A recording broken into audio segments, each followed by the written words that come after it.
this is one of those videos that I'm not entirely sure is actually necessary.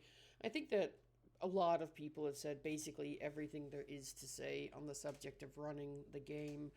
But I do want to encourage people that they can run the game in a fairly short amount of time every week.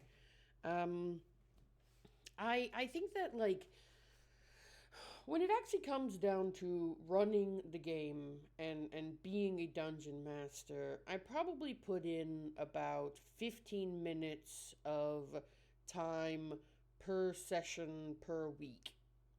I think that that is an honest to God true amount of time I spend running the game. What do I mean by that?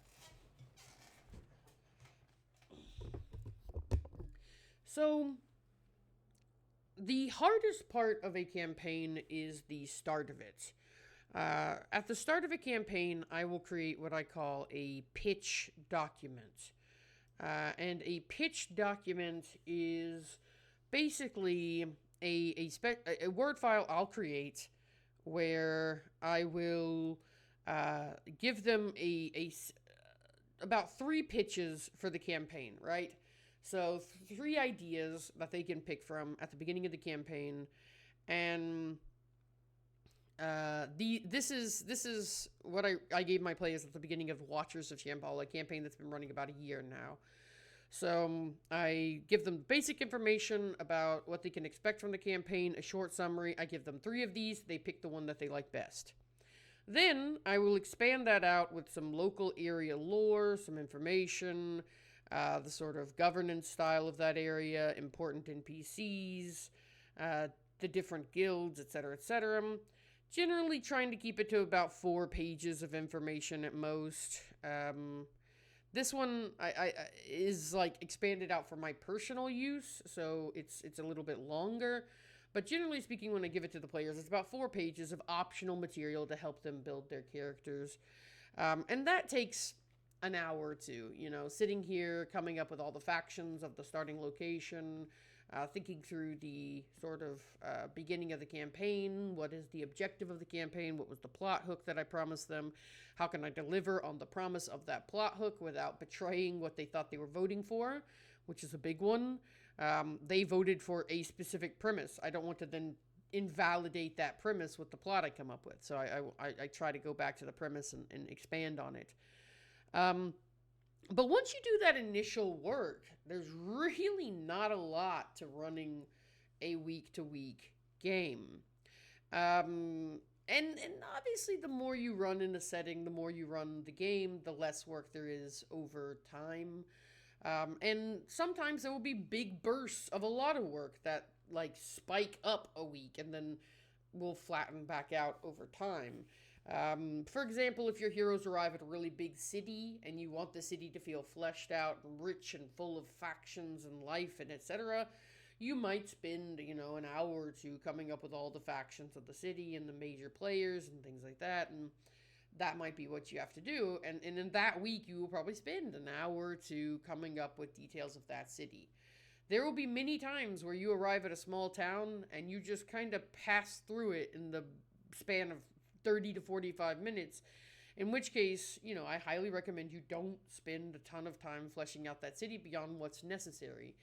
But if you're going to be spending the whole campaign in a town, or you're going to be spending multiple sessions in a town, it's worth putting some thought into what is the government structure, who's the major players in this town, what is the dominant ancestry of this region, is there anything interesting about the town or the region that makes this area special or interesting for the players?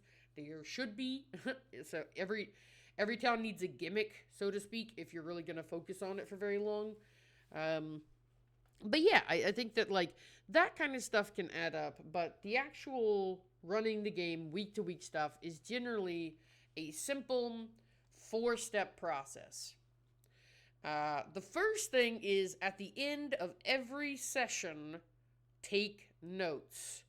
Here's a session and its notes. They're not long. They're about three paragraphs.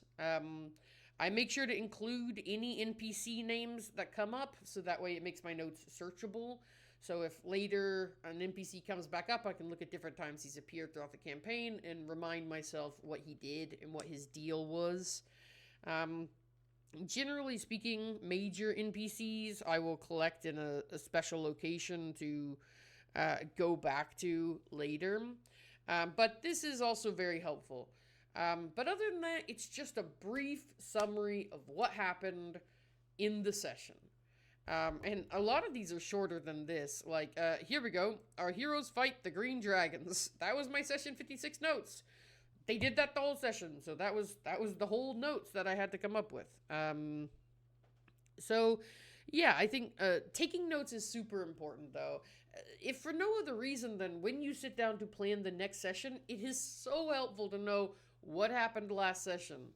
I think it is also a good idea to have a little bulleted list of things that are outstanding plot threads. So, you get to the end of a session and you say, oh, in this session they talked to an NPC, and I really think that this is going to be important coming up. Let's go ahead and make a little bullet here.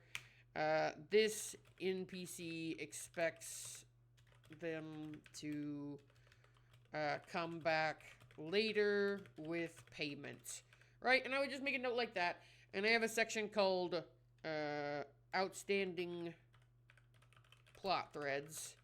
And I would just show you the outstanding plot threads of this campaign, except for sometimes my players very kindly watch my videos, and I don't want to reveal all the secret stuff I've got going on. So, I'll have a little section called Outstanding Plot Threads, and it'll just have a list of things like this that I would like to wrap up before the game ends. And I can generally tell when a campaign is near ending by knowing how many outstanding plot threads are left. And usually I'll include an outstanding plot thread for each player's backstory. So, like, what element of the player's backstory needs to be resolved. Player A's father is missing. And as long as this is outstanding, I cannot wrap up the campaign. So I every week I see this when I go to... So when I come to sit down and actually plan a session, I will look at my outstanding plot threads. I will pick a thing on my outstanding plot threads to work towards, unless they are already working towards something. So if they're in the middle of a quest to, say, come back to this guy with payment, I don't have to do anything really, because they're already in the middle of a quest. So I've already planned out the quest to some extent, so they're just going to keep doing that. But if I come in and the heroes have completed the last mission, they've just been on downtime, they did a little relaxing between missions. Now it's time to get back to the nitty-gritty, plan out the next phase of the adventure. I will look at my outstanding plot threads and I will go, do I want to find player A's father? Is this an appropriate point in the campaign to resolve their personal plot line? Or do I want to go back to this NPC and figure out how they're going to pay them off? And then using that, I can guide the plot. And since most of these outstanding plot threads are plot threads that players gave you or players started, it's me responding to player-motivated decisions. So it's not really like I'm being a big brain genius and coming up with an amazing storyline. I have whatever the initial plot thread of the game was, and then whatever players add to it. So it's me responding to players putting stuff out in the world. So I'll sit down, I'll say, okay, let's go, you know what? Let's go ahead and wrap up player A's father is missing. Okay, so where's player A's father? Well, he's been captured. I'm sure it'll be in the backstory or something like that, but let's say he was captured by the Black Knight. Captured by the Black Knight. Great. So, how are the players going to get onto this plot thread?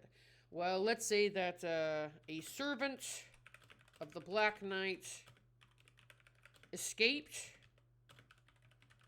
and approaches the players and lets them know where the Black Knight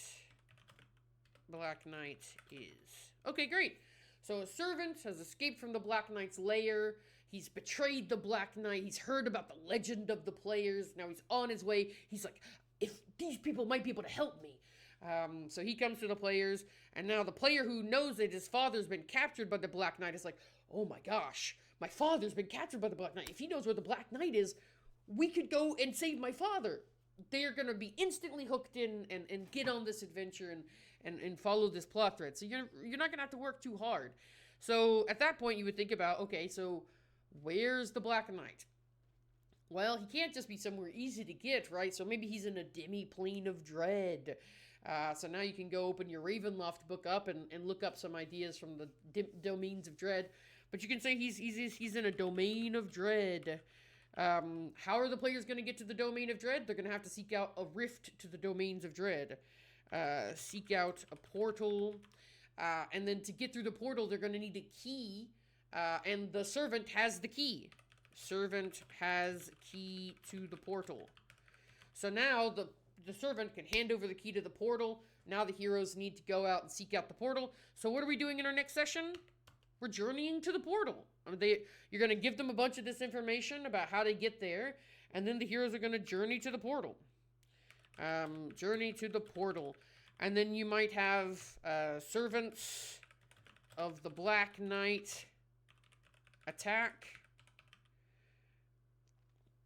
Because the Black Knight knows that one of his servants has escaped, they're tracking down his servant. The heroes who are going back to the Black Knight now meet up with these people pursuing the servants of the Black Knight, and there's a little conflict. There's your battle. Boom, boom, boom. Session done, basically, right?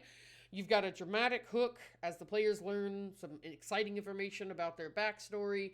They begin the quest to go and retrieve their father. The first stage of the quest is to get to the domain of dread. You don't even really need to think too much about the domain of dread right now, because just getting this information, having a little combat in the middle, and then getting to the portal is probably a whole session of material. Like, by itself is a whole session of material. You might think a little bit about, like, so what is the key to the portal? The key to the portal could be something kind of interesting, right? A narrative flavor bit or something like that. So maybe the key to the portal that allows you to access his domain of dread is the blood of a unicorn. Blood of a unicorn.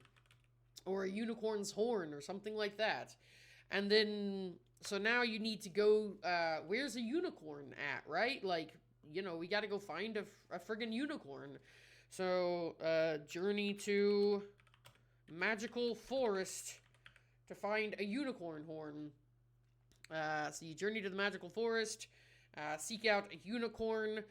The unicorn's horn, or the unicorn's blood, gives you access to the portal. Do you fight the unicorn? Do you make a deal with the unicorn? That's all up in the air. That's a later down the road problem. But already you're expanding this basic idea of get to the portal into a whole adventure, right? Getting to the portal is an adventure. Then getting into the domain of dread is an adventure. Then fighting your way through the domain of dread is an adventure. Then you get to the villain's lair, and you have to fight through a couple of different encounters to get up to the final villain. And then the final villain laughs in a Machiavellian way as he holds the father on an altar, prepares to sacrifice him, and bang, zoom, wham! You've got weeks and weeks of sessions all planned out in literally, this video's only 13 minutes, and I've gone from nothing to a month of exciting content already sort of formulating in my head. And if I actually sat down and planned this out for an hour, I would have the next month of D&D ready. I wouldn't have to plan anything for the next month, right? Find an enemy's lair. Find a place to fight the villains on the way. Maybe get a forest battle map at the unicorns in some sort of danger. Find a domain of dread battle map. That's 4 battle maps. And I guarantee you in 4 sessions, 4 battles, you're probably now looking at actually 5 sessions of content. One of those battles is going to spill over into the next week. And then there's going to be a bunch of role play as you go between these different locations and characters talk to each other about various things. You can come up with some interesting puzzles or encounters along the way. They're going to see the sad life of people in the domain of dread. All sorts of fun stuff. This could be 2 months of adventure if you really wanted it to. But the point is that, like, it's really, really easy to... Like, what's the next session? The guy shows up and exposits to the players. They all have a reaction about that. They make their plans for setting out to the domain of dread. They seek out the location, find a unicorn, and they are attacked by some of the evil villain's servants. That's your session. That's your next session. And then you've got and you may not get through all of that in one session. And then you've got hours and hours of content already percolating in the brain, and we've literally just been recording for 15 minutes. So when I say that I prep about 15 minutes each week, I genuinely mean that. And, like, yeah, there's some fine details we probably need to come up with. Like, what's the servant's name? Gorbon, Gelbin,